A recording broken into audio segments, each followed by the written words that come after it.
the people who have been more privileged see it in that way, right? They see it as they're coming to take something away from me that they feel entitled to.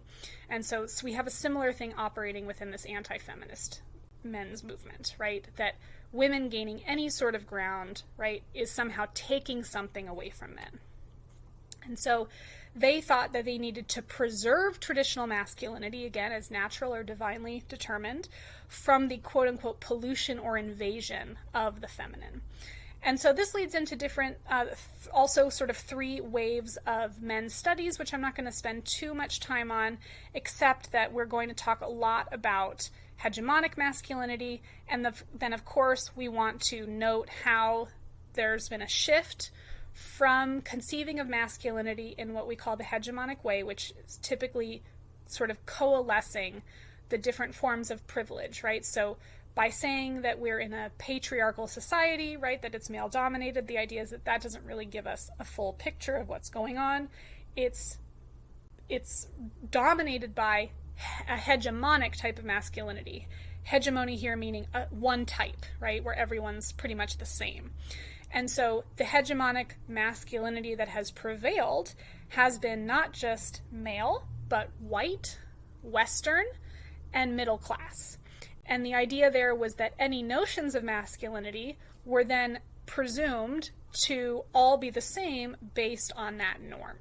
And so we're going to see again through the second and third waves that this starts to broaden its focus, just like feminism did in women's studies, to the authors that we're going to be looking at, which are going to be taking the most progressive and inclusive notions of masculinity, which they're going to be calling multiple masculinities, right? So it's not just that there's diversity, right? But that even within diverse class, there can be multiple types of masculinity.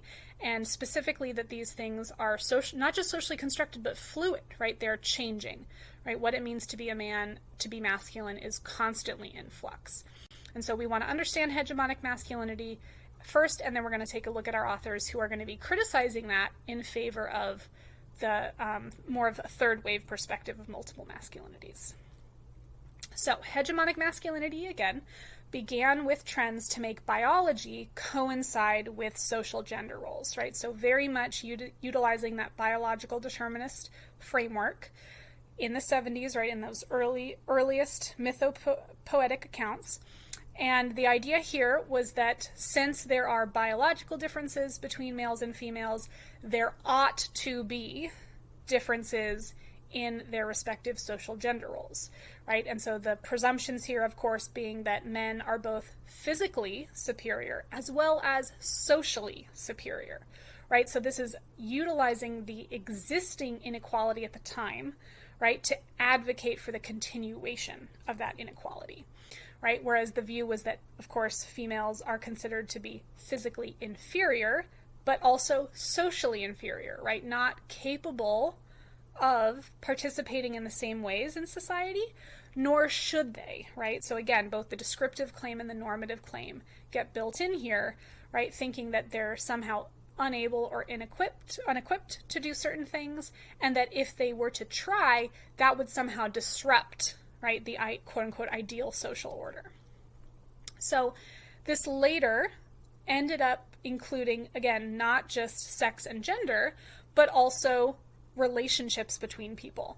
It's not just sexual relationships between men and women, but also it determined how relationships should occur between men and other men. And this laid out a certain power structure of social and political dominance that we still see heavily embodied in certain types of masculinity today, right? You might associate this with perhaps, older generations, right? Where to be, a man's man, you have to be aggressive, maybe you have to be loud, you have to interrupt, maybe you have to, invade other people's personal space, when making a point. Maybe it's about, making jokes, knocking people down. You're going to see a lot of examples of this in the readings this week, especially as they relate to violence in the workplace, right? But I'm sure you can think of lots of examples where masculinity and notions of it are not just important to understand in terms of the relationship between men and women, but also, again, between the relationships of men and other men.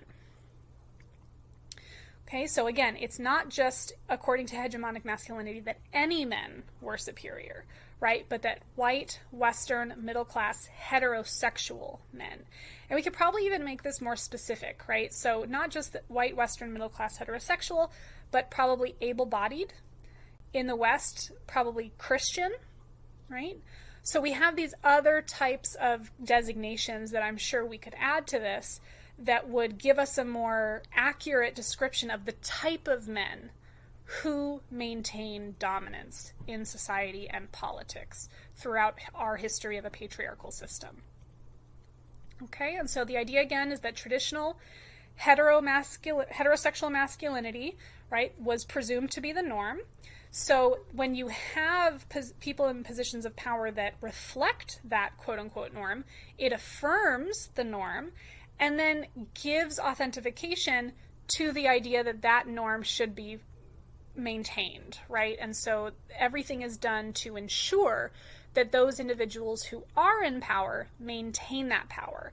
And that is affirmed and authenticated not just through the social structures, but as we'll see, through violence, right? Violence against those who would interfere with that privilege. And, again, there are going to be lots of examples, but I think it's important to understand that there is often a hypocrisy that goes into these types of structures and forms of violence in how they're applied, right? So just thinking of current events, right? Women's reproductive rights are, very much a central issue right now, especially with the current nomination for the next Supreme Court justice, potentially, having views that Roe v. Wade should be overturned, right? These types of things.